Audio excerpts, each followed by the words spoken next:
So, hunter-gatherers, yeah? Yeah. And their type of wandering, they weren't out ever jogging, running, or doing anything else, yeah? Mm-hmm. And I think science backs this up, but in a way, science also argues with it at the same time. So, getting out and doing your running on the concrete and different things like that was great if you're into that sort of thing. I myself am not, and there's a lot of reasons as to why I'm not. You know, hunter-gatherers were never out grabbing up big tree trunks and lifting them up like, you know, and doing all of this and just elegantly doing like, and all of that sort of shite. They weren't really doing any of that sort of stuff. And some people would say that they would run away from big things that were chasing them down, you know, depicted. No, they didn't do that either. They used to fight. They would fight on a big. You know, you see, because we go into it with such a modern mindset, yes? Yeah. We always walk everywhere in a modern mindset, that we got to leave it behind. You got to leave that behind and look at it in a different lens. And the different lens is, when we talk about a modern mindset, we're talking about, we got a fridge, supermarket, freezer, full of foods, yes? Yeah. When you've got something that, you know, that's why they're not going to be running through a forest. One, there's too many dangers. Two, they're not going to be chasing after food. It was actually done by quite interesting ways, really, that were less about running and more about throwing. And when you learn to throw things, you build up an awful lot of muscle in your arms, especially your arms, and your lats get quite big, and your chest, and your stomach, would you believe it or not, when you throw something. This is would have been their workout. They were very, what we would say in a modern mindset, lazy, but actually clever. You know, they thought smart, and they didn't work hard. That was very little. I can tell you something that they would do is their walking. They would put anyone to shame who was walking. Their walking was done with quite a speed, quite an elegant speed, as long as they had food. And they always carried a staff with them. Also, a staff, you call it a staff, yes? Big sticks. And also smaller ones. They were fascinated with tying things. Yeah. So the hair was quite long, and it often sheltered an awful lot of weapons, because if something come to attack you, they'd go for it. They didn't care what it was, lion, bear, tiger, dinosaur, it doesn't matter. They would attack it. Do you know why? Modern mindset. Remove it. Food. The bigger the thing that was chasing them, they'd use their stuff. If that broke, they were very much so, very clever when it comes to things like this. And this is a primitive version of hunter-gatherers when it first started to evolve, let's say. Very fascinating with points and grip. That's why our fingerprints are so designed. Do you know? Our fingerprints have developed to grip things. Your fingerprints, all they are for is not to fill up a police database if you break the law, or fill up any database to let you into your mobile phone, for example, or anything for this matter. No, they're for grip. These are for grip. Yeah. And why so pronounced on the hands and fingers? Grip. Trees, grip your weapons. Hold the weapon and be able to penetrate it. Without fingerprints, you would be little to no good in those sort of moments. Yeah. It would be like trying to walk across algae, right? It's very slippery, yes? So without fingerprints, the same thing would happen. So the bigger the animal that will come after you, in fact, they welcomed it, and that's why humans have this innate fear. Not them have the fear, animals had the fear, or they were a bit hesitant to sort of attack a human. Have you noticed this with some animals? They sort of go for the big I am, and then sort of back off a little bit. Bears do the same. Yeah. And they tend to try and sneak attack, but even then, it's done with great sort of, there's that fear. Where do you think that comes from? Exactly what we're talking about now. Yeah, caution, that they knew that if they took on a human, it didn't matter whether the human was big or small. Even the youngs, even the girls, boys, together, the kids, yes? Even they knew how to hold their ground. And ground they held. The bigger the animal, the more impressed the family would be. And each one had an impressive moment in their life, such as one would bring down something, let's say we're talking back in time, a big boar. Even boars show caution. Even deer shows caution. Even bears show caution. Even crocodiles show caution. And you'll notice it. Why is it that fear in all of these animals? Because humans, when they stood their ground, not a lot walked away. And very rarely did bigger prey ever get the better of a true hunter-gatherer human. The strength wasn't in running. No, it was in that attack. And the creativity in this, in the ability to tie things and use the environment. They had them tied to them everywhere. The main stuff was the one. Yeah. If that broke, they had shorter ones. And nothing was off limits. No part of that animal was off limits. That animal was coming down because we're going to eat it. I'm hungry. That's food. That's a lot of food. You know, they even preserved their food in very weird ways in the beginning. Rivers. So if they had a big kill, they would stay close to the river, and they would, again, begin to remove its fur, begin to devour its meat. But when they were podged, and this would bring in other humans, and they weren't all about fighting as much as it's portrayed, not at all. It was more gathering, collective, this person got this. So a young kid, a girl's first, how much do you think she would be praised by the family? In a modern mindset, it's hard to believe that, right? You go to the grocery store, right, and you pick out some meat and you come home, and no one's thanking me for doing this shit. What the hell? This is bullshit, man. We only went to the shop. Come on, fucking hell, get it in the fridge. You bastard. You ever wonder where that behaviour comes from, that resentment for not being praised for bringing in groceries and, oh, God, I gotta go and shop. Do you ever wonder where that comes from? Now, again, like picking up feathers as well. That attractiveness to feathers. Yeah. Birds were quite difficult to get hold of back then, but their feathers had served a very good purpose, like when you put the feathers on here, which I'll show you in another one with flight, and how balanced it is to throw an object with feathers on it. It's incredible. It's high accuracy as well.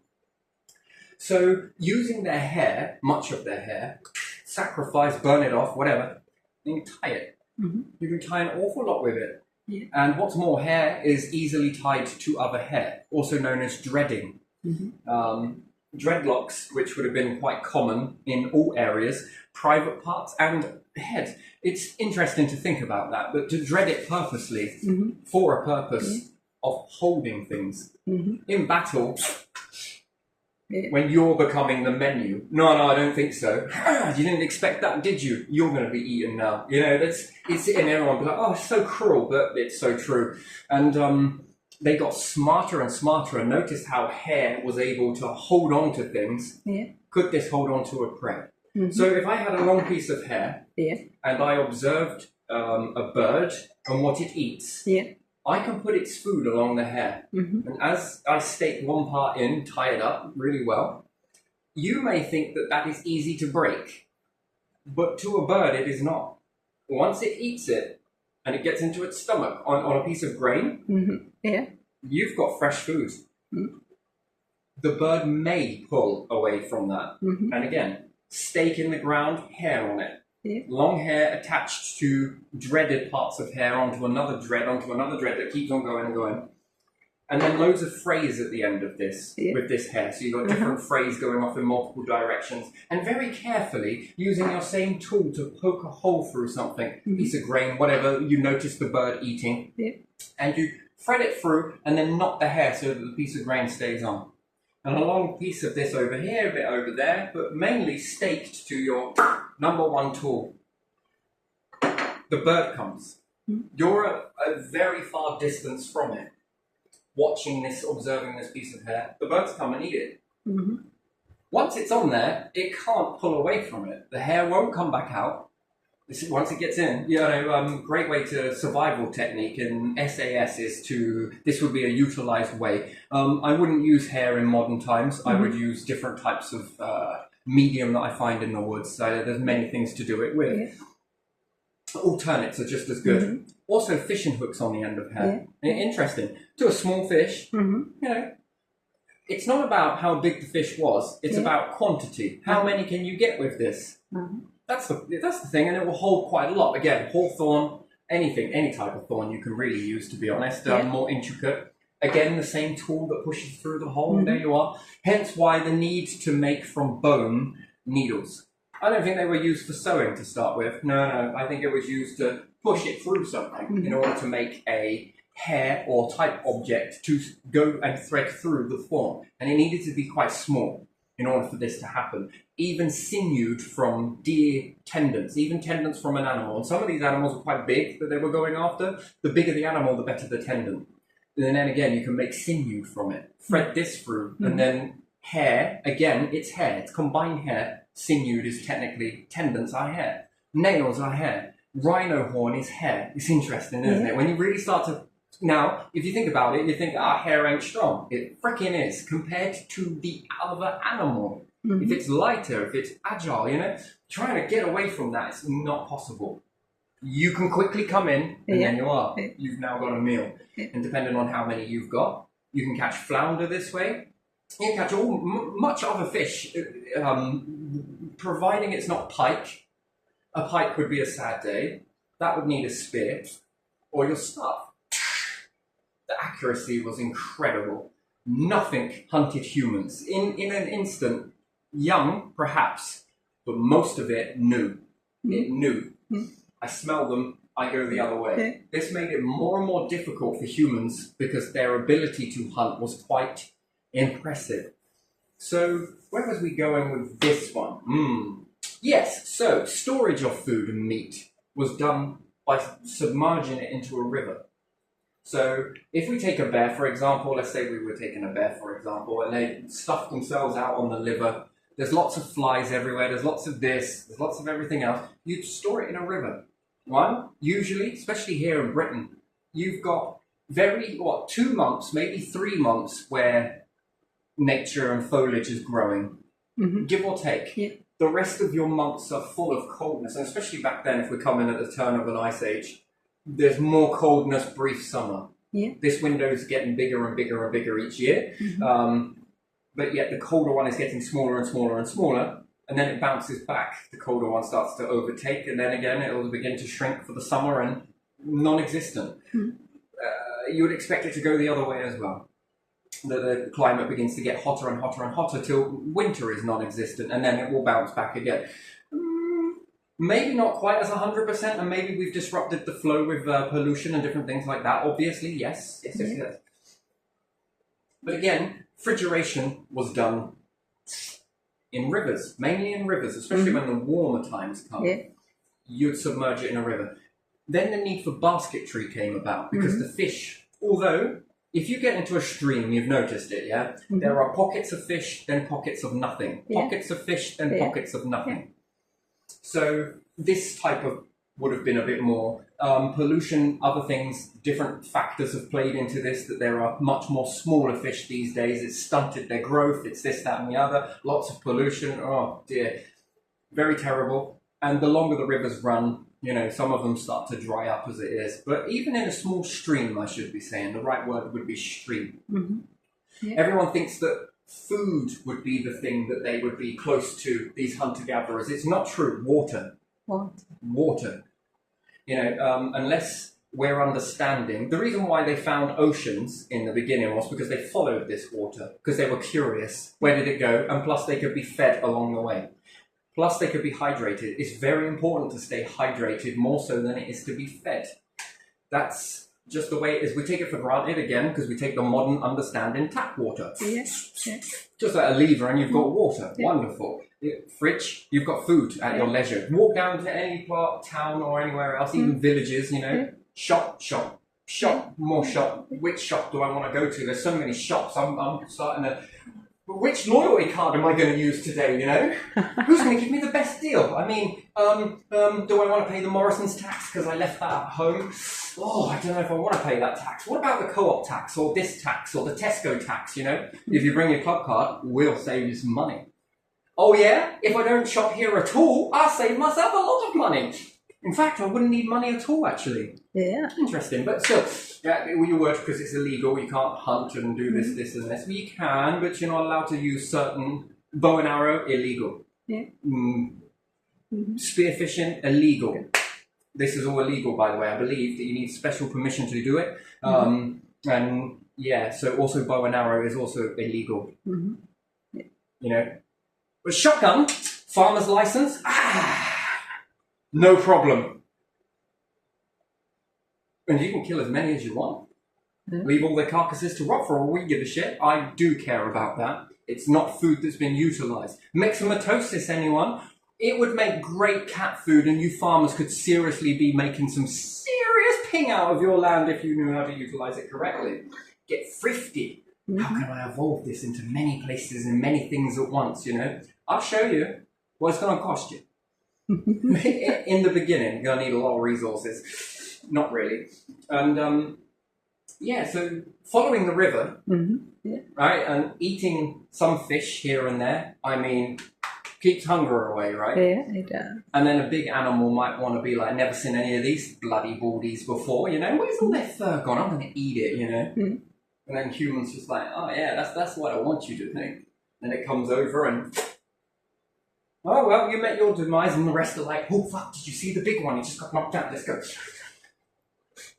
You know, humans were smart, not stupid. And again, you can tell this because of the evolving of stone tools, bone tools, metal tools, until what we get up to now, technology.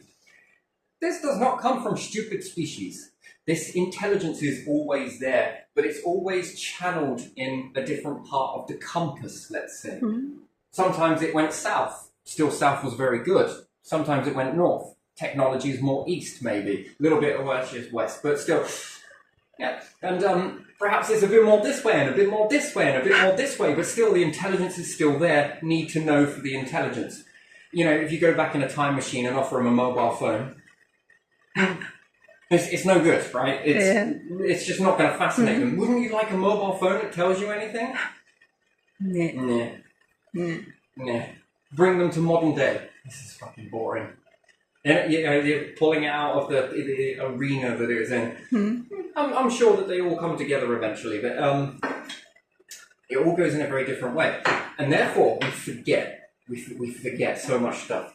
So when walking along the rivers and following the rivers, they would have been on missions. They would have walked fast because the curiosity would have started. What the hell's this going, man? What are you doing? River, follow. In whatever ways they will sort of run, or they probably draw a little picture. I think pictures were first. They used their staff to draw it into the, you know, clear out the mud near the river and sort of.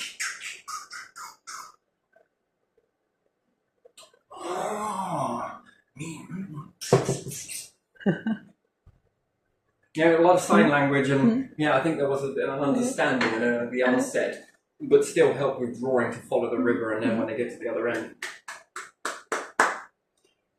Then when they got to the river, I think the food changed, the dynamic of the food. We're going from freshwater shrimp, crayfish, let's say in today's understanding of it.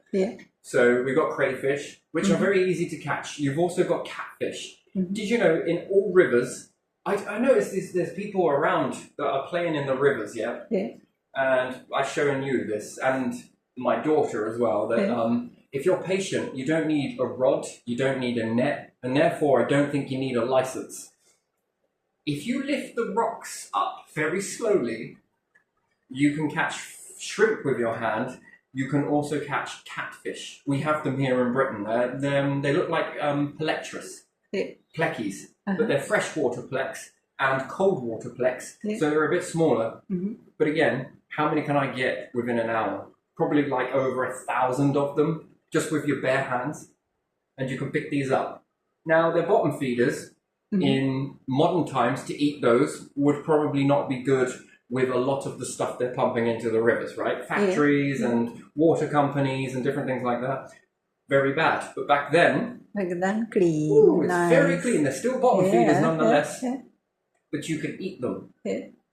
cook them up and whatever else, and that's a snack all in one. You have to collect a few, but it doesn't matter. You're not going to starve, and you've got a lot of water there. And the shrimp, again, very small, freshwater shrimp. If you've never seen them, they're odd. They're odd looking, aren't they? And it's when you slow down enough. Yeah, I don't know. I've been doing this since the days of Thetford. So I don't know, 4 years old. You find them at the tavern in Thetford. There you are. You know where that weir is, opposite where that pub is, and then there's that bridge. And Emir went in there with Nanny, like playing in the water and whatnot. That one. So there, with little and everyone give us a net. Got one of these long things on a piece of bamboo, right, with a very piss poor net curtain on the end of it, on the flimsiest wire. You're trying to catch all these fish and it just ain't working, right? Just impossible. If you ever want anyone never to catch a fish, give them a net. Right? That's there's a lot of kids there, right? That will keep them busy. Yeah, it keeps you occupied. But me and my sister just got rid of the nets because we were fascinated when we pull. I don't know why, but we were looking for things inside the river. I found a lot of good things in rivers. Also, no one is ever doing it, right? You see these metal detectors across these fields,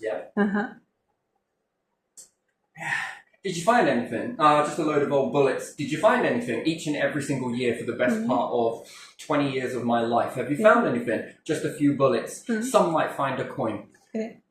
But it's very unlikely that you're going to find anything there. Do you want my advice? You know when they rebuild near train stations and shit and they excavate all of the soil away from there? You're better off searching there. Why? Because people drop things at train tracks. It's just how it is.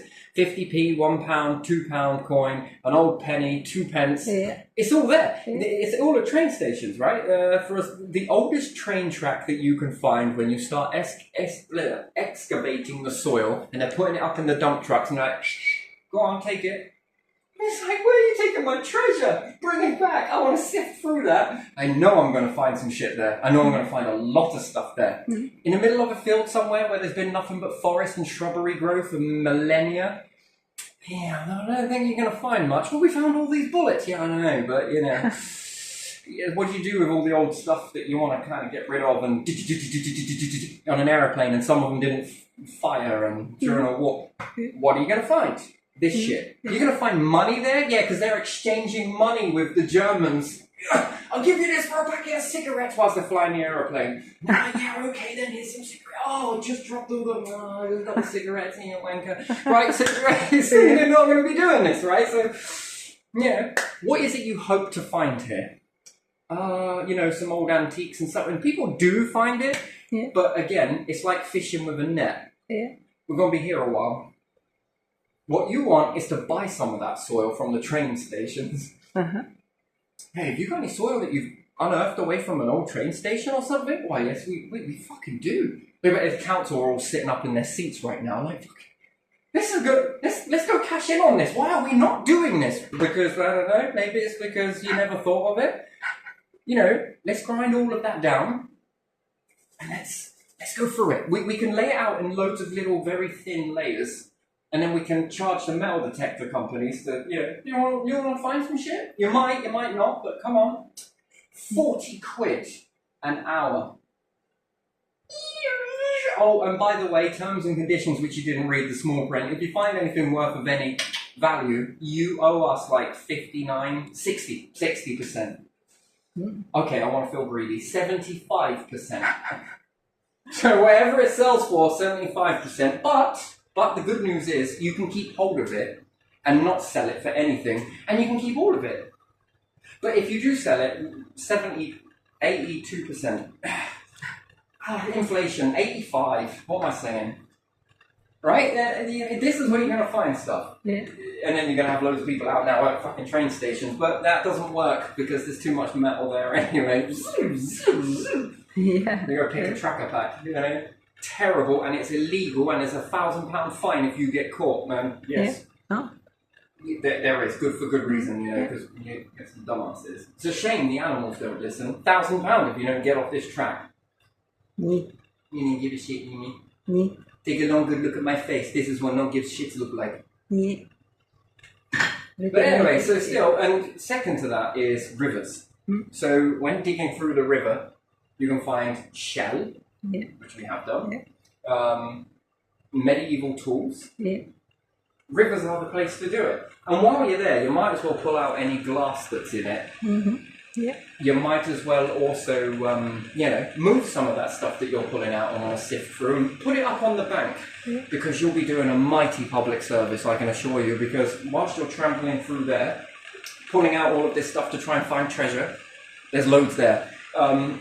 Whilst you're doing that, you are actually deepening the river, and what else are you doing? Well, you're making the embankments bigger. Now, why would we want to do that? Well, because usually it floods in the winter, so get asses in there in the summer, especially when they dry out. Some people are like, the London Thames dried out and we found a gun. And a shopping trolley and maybe a basket. You ain't digging deep enough, my friends. You're just surface layer at the moment, and that's your 10% of your iceberg covered. Next, dig deeper. Dig deeper. Yeah, it's great fun to get inside the rivers. And some people look at you and they're like, I hear people, right? When they're walking by and you're tramping through the river like you're 10 again. They're like, oh, that's disgusting. So what do you do when it gets hot? Well, I go down to the seaside. Where the fuck do you think all this water is going? Yes, seaside, and then you stand in like straight because there are so many people around you that you cannot even see. So I'm disgusting for walking in the water that's going to enter into the ocean that you're now going to. I mean, you're getting it concentrate, aren't you? You're getting at the bottom of the river. But, you're disgusting because you're... There will be much more of the stuff. Disgusting, Filth.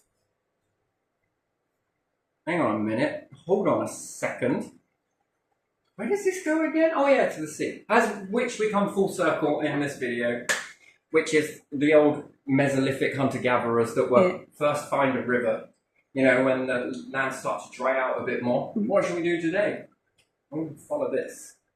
Yeah, it gets bigger and more food in it. Bigger, more deeper. Yeah. And the fish are also getting very big. Do we stay? Do we go? I don't know. Should we? The fish are already so big, and then they keep going.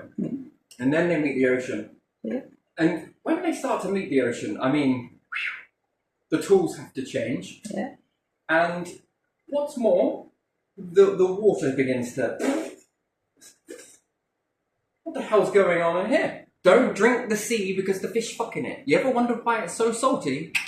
Okay, right, crazy joke. Yeah. Sperm whales are not named it for that reason. Okay, so, interesting. Forgive my morbidity and also sort of wit, sense of humour, but I just can't help it. I see the opportune moment and I mastered it right in that.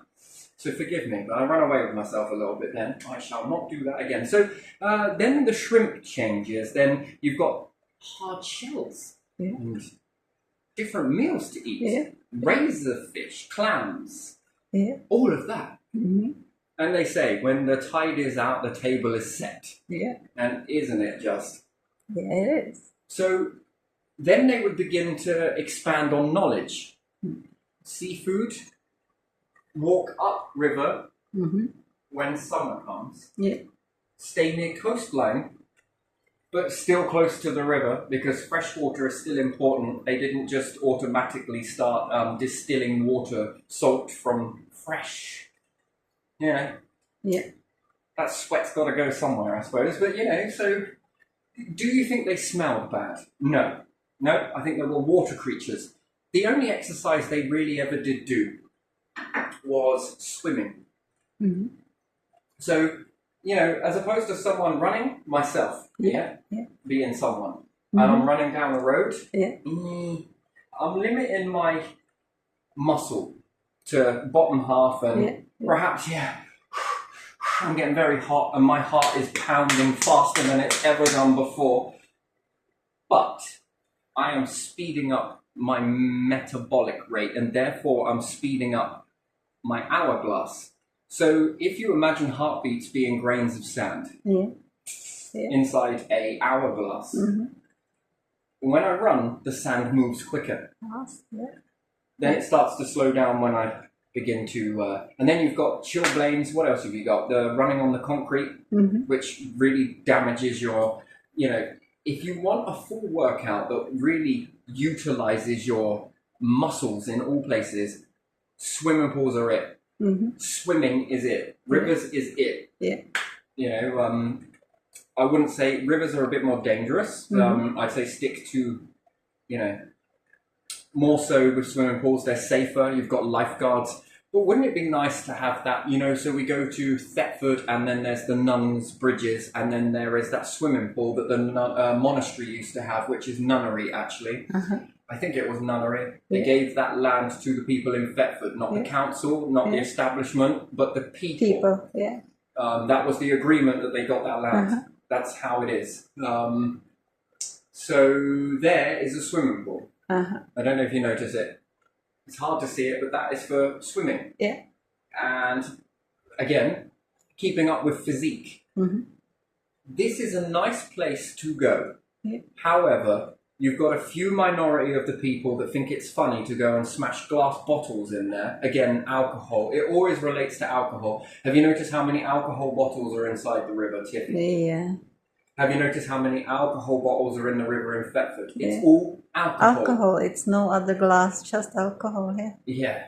So, not great. And in this process, which again, it then questions the fact that should alcohol be made in a different container than inside, and it's even just as bad with cans as well, but it's less likely.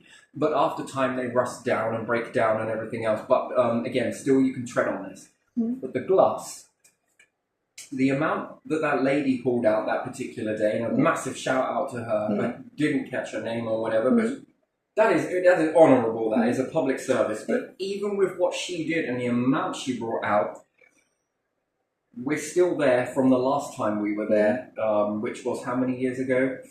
4 years ago, maybe? Maybe it was 3 years ago, I don't know. It's on a photo. And we're pulling out the glass and putting it to the side. The amount of dogs that run in there, that pad, their pads. Ooh. Any animal that have got the pads on their feet, with their paws, you would call it, when they rupture that with anything, it will bleed like anything. And if not taken to a vet quick enough, they will die from blood loss.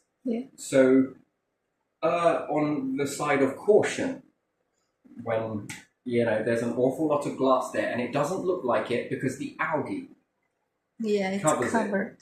Now, one good thing about rivers is that glass ideally is just technically sand, really, and it does, with the rocks that roll by, do start to polish down the ends to stop them being so sharp. But it doesn't matter, some of them are still sharp enough to do enough damage based on pressure. So, again, you would say that this is not really sharp. But it's not about it being sharp, it's about pressure. Pressure. Pushing into something.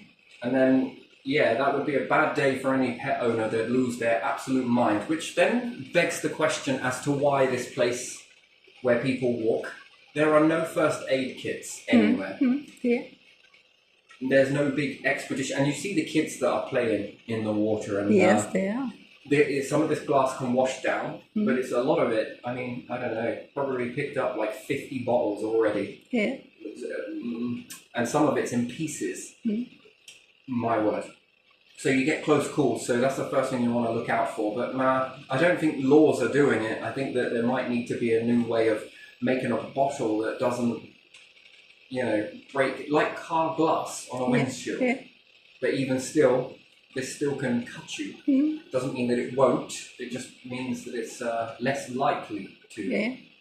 But even some of that can still cut. So, I think first aid kits and pet first aid kits as well. So that if a dog, or, it's mainly dogs that go in there, or a person treads on a piece of glass, there's something there to stem the bleeding immediately and get some help out. And if it's a dog that treads on it, then not vets, perhaps the council could be doing their merit of making some sort of sling that the dog's paw can go into in order to stem the bleeding to get them to a vet.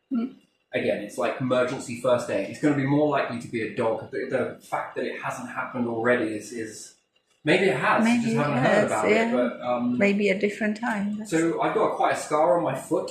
When I was playing in a river.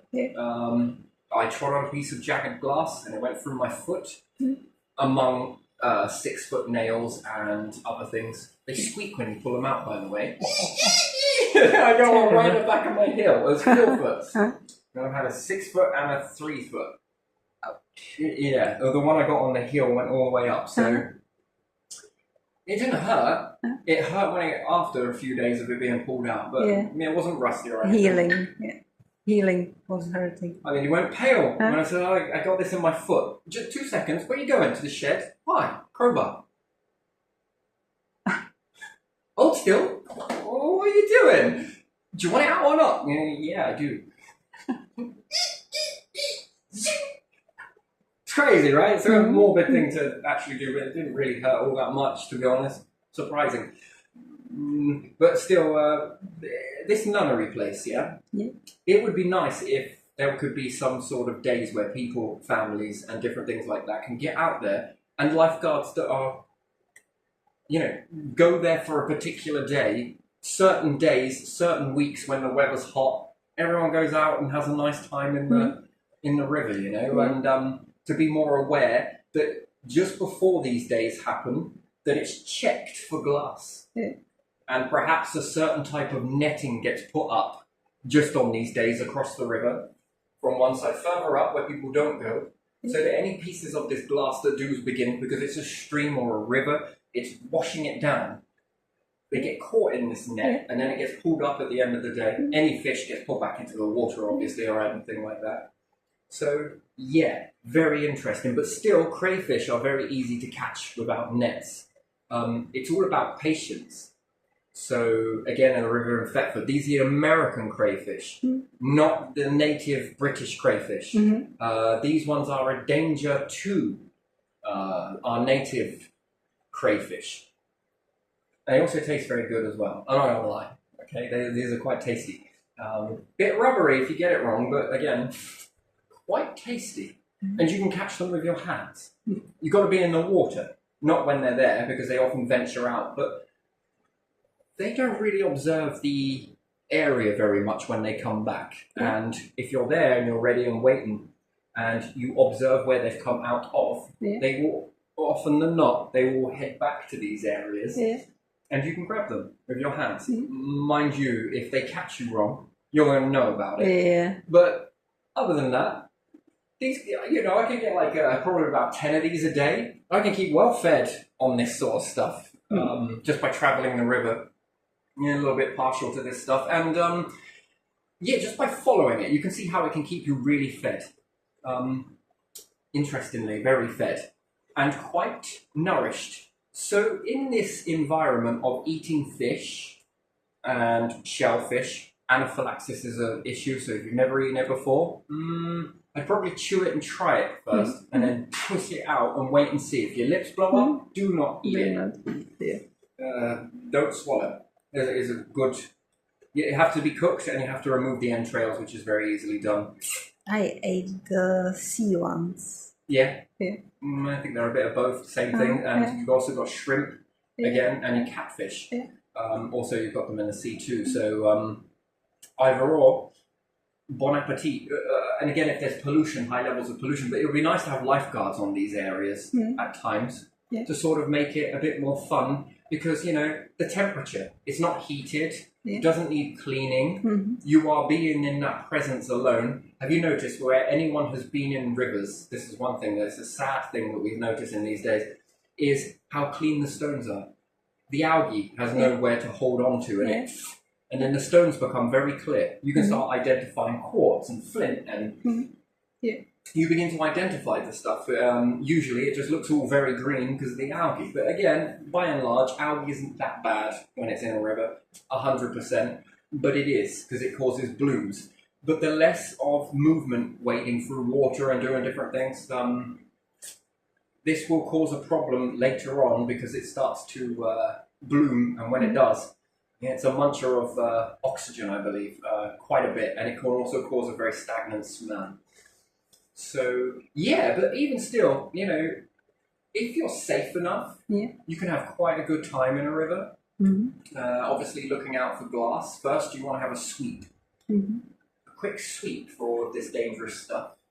and pull it out. There is not enough bins in that area. There's just the ones before you walk in. Yeah. And carrying like many 50 bottles of fragmented glass is nigh on impossible. Unless you go with a container and there again you'd fill it up. You might as well take it to a bottle bank. Yeah. You might as well start manufacturing bottles yourself. You know, it'd be nice to convert all river glass into artwork and make something positive out of that, just to spread awareness. Weird, really, but still, we come full circle, I think, almost. And catfish, but if you turn over the rocks very carefully, all of them, any of the pebbles and whatnot, and you allow the murkiness to clear out, you will see catfish of varying sizes, from about here to about here to about here. And you can catch these with your hands very easily. And they're not exactly that fast to try and swim out of your hand. They're wrigglers more than anything, and they've got suction pads on them, is what it looks like. So, you know, they will hold on. These ones are more slimy. Pelagius are a bit more, they feel like rocks. They're very fast in the water, but out of the water, man, they're slow. And what's really strange with these is they can live out of water, because I think they're related to the lungfish. So not for long periods of time, don't go keeping them out of water for massive amounts of time. But they do have a sort of hardiness to it. So having a look at them quite quickly, and that it's not doing much damage to them, and then let them go. Hunter-gatherers would have eaten these. These would have been... Think about it, you can get a lot of these out of the water, and it's not hard to do so. You don't need nets. Most of this stuff you don't need nets for. Nets came probably more so for ocean. It's a bit more trickier now with the waves and everything else. You know, I don't think we utilize our rivers much. I think the monastery did utilize the river, where you've got that built-in swimming pool part. But again, it's all covered in the green. The green makes it very hard to see stuff. We used to jump off the bridges into the water. You got to be careful of river reed. This stuff can bind over you, and some of it's like a net, and it feels light in the water, but when you break the surface, it's heavy as anything. So rule of thumb, never go near this stuff, ever. Keep away from any place that's got too much weed in it, and all types. Reed and also the weed. You know, the very netty. It looks very beautiful, but it's highly deadly. Stay away from this sort of stuff. Unless you know how to remove it safely enough without destroying the habitat. But yeah, we used to jump in the water from bridges and stuff quite safely, and some people sometimes would drop shopping trolleys there. So we always scouted down first to make sure. Check what was you must always check. Safety has always got to be something. And don't just go jumping in if you haven't been in the water. You must. After a few days of being in river water, you lose that feeling when the first time you do it, it takes your breath away. Because you've been adjusted to central heating and hot water and hot baths and hot this and hot that. And it's quite a shock to the system. So go in and just splash it on yourself first in a good best ways with a cup or a tub, whatever. But don't pollute. Refresh you. Just make sure you get past that initial shock first. You don't want to have that whilst you're exploring into the water. That's what we used to do. We used to make sure safety was always number one. So first off, we check the area, and in checking, you lose that shock. Yes, where you don't get that cold shock. And if you do, get on your back. You know, if you sort of lose your balance and you're feeling it, get on your back and breathe through it. You'll be fine. That's another technique that we would say. Yeah, definitely. That helps. On your back. You don't want to be experiencing shock trying to swim. Get on your back and just lightly breathe through it, and just, your body's just adjusting. But after a couple of days of sort of splashing yourself and then, jumping into the water, it's great fun. It's wonderful when you do it after somebody else has just jumped in, because you get to feel all the bubbles. Certain fish in certain pits will come and smack you on the belly. Well, they do me, especially koi, carp. They are just as fascinated with you as you are of them. They come and smack you. So that's an interesting feeling. Bubbles is good. Also, you disturb all of the leaf matter that's in there. And when you do, this releases and washes off downstream. And what's more, it stops it from concentrating, so it then stops methane. Because it is excluding once again the oxygen. And one part of the water is coming in oxygenized, and the other part is coming a bit more carbonated. Yeah. It's not fizzing in that sort of way, but it's got a lot of oxygen bubbles within it. Yeah. Not enough to turn the water fizzy, but it makes life harder to, so it then needs X amount of volume to flow through before the next pocket of fish actually explode. Mm-hmm. But it's all good fun as long as you take those safety steps, and always wear trainers. Always wear trainers. Because, if you do tread on something, it's probably a little bit less likely to do so with trainers. But glass bottles need changing, especially with alcohol. People shouldn't be drinking in these areas anyway, so it proves that the whole "this is a no drink area" is not working. Mm-hmm. Yeah. It's just not working because the amount of bottles are there. Yeah. It's a waste of sign. If you're looking for a sign, this one ain't it. So it's not working. And to get there and actually physically police it is just ridiculous as well. It's probably better just to get it at the root and change the bottles, I suppose. But yeah, and again, it can be quite a home away from home, especially if you haven't got a whole ton of money. And what's more, it stops the roads getting full because everyone's reaching for the coastline. It's nice with a bit of sand, but sediment can be just as fun. It washes just the same. You can have a good time with this, rockeries and different things like that. Stay away from trees that overhang. Mm-hmm. They're known to fall at will. The root systems are different. They're beautiful root systems, aren't they? They really stretch out. But you don't want to get pinned with the current. Mm-hmm. So again, safety. I think that our ancestors would have been quite aware of these. Probably swum out more to the middle in these areas. And how they got past the weed and everything else, I think they just didn't get tangled up in it. Mm-hmm. They just avoided it, per se. But yeah, it's highly more beneficial than it is detrimental. You've got to be respectful. Don't leave litter. Don't feed anything with bread and stuff like that. Sandwiches and crust, probably tempting to chuck it in and think that nature, no, this increases algae. So bin it. Take a bag with you and then bin that. But there needs to be more bins at side and rivers, I think. Just to give incentive, we will drop it in here. And if it's too deep, don't swim it. Know your limit. So streams and something that sort of is a pocket that then goes into shallows, that's a good place to be. Because if you do get into difficulties, you'll wash up into something that you can really easily get yourself out of. Yeah, these are all very good tips. Well, when we were growing up, we made sure we followed these, and we never had an issue. So, there's a part where the water is quite deep, not too deep, but enough to take your fall if you were to jump and whatnot, because it can be quite a nice experience and everything else. But the bit it went off into was more shallow, so it sort of gradually gets shallower. So if you did get in any difficulty, you just go with the current and it will take you to safety. That's basically what we were doing, and we make sure that we observed all of this as well. And not to interfere with the wildlife too much that was there. So if there's anything nesting, we ain't it. So, and don't walk in tunnels, bridges. Mm-hmm. It's slippery.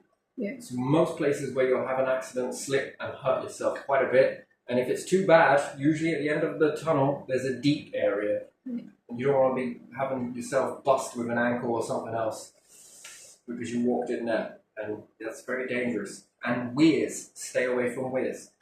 They look fun, they're good to look at, keep away from them. The pressure of the water coming down keeps a cycle under the water that you don't see, and it's deadly as anything, and it will keep you under. And again, you would have to learn to swim down, but you get disorientated in that. And you have to swim down in order to break free from that, and it's quite powerful. And all of that on a breath, plus a cold shock and being tumbled, you get disorientated. You're more than likely to end up doing some serious damage to yourself doing that, possibly even killing yourself. So just be very careful of that. Stay away. It looks good, keep away. Just look. Just look and admire it for its beauty and its wonder, but keep away from it. It isn't a waterfall. So, and even then, they can tumble you as well. So, yeah, all sorts of things like that. They look very fascinating, but they're not places. Anything with tunnels and stuff like that, stay away from. It's your life at the end of the day, and don't be a lesson to somebody else. Yeah, something. But yeah, again, some of this stuff can be quite fun, but in the areas that are designed to do so, I think. Yeah. Yeah. But even still, this was an interesting sort of video, actually. I think we bounced around. I usually do. I like that. But yeah, fishing, rivers, safety, and yeah, awareness. I think this is what we hit. So yeah, there we are.